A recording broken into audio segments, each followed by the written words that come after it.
Hello friends, welcome back to my channel, The Indian Mom's Kitchen. Today's recipe is a quick lunch recipe, a one-pot dish. It's a pulao recipe. It's a corn and methi pulao which can be put together in under half an hour with very minimal ingredients. This is a perfect recipe if you are short on time and ingredients. So let's begin today's recipe.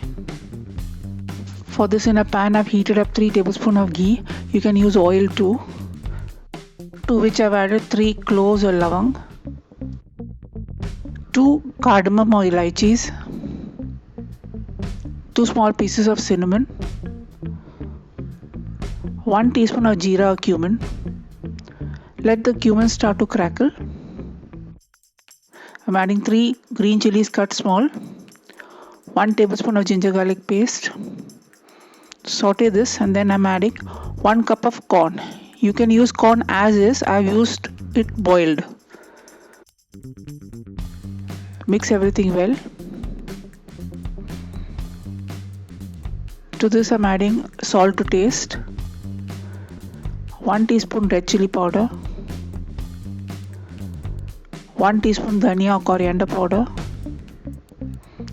half a teaspoon of Haldi or Turmeric, 1 teaspoon Garam masala. Give everything a good mix. To this I'm adding 1 cup of washed and soaked rice. I'm using basmati rice. You can use any other normal rice too. Once I've mixed that well, I'm adding half a cup of Kasuri Methi. You can here use fresh methi too. I'm using Kasuri Methi because I like the flavor of Kasuri Methi better.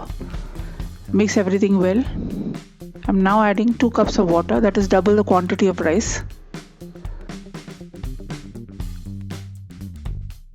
Bring it to a boil.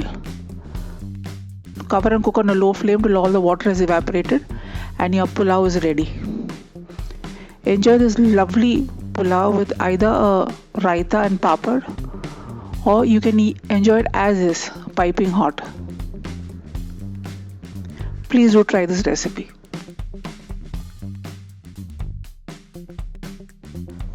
I hope you enjoyed this video. If you have, then please give it a big thumbs up. Also comment on and share this video among your friends and family. If you haven't subscribed to my channel yet, then please do so now and do not forget to press the bell icon. Thanks for watching and have a great day.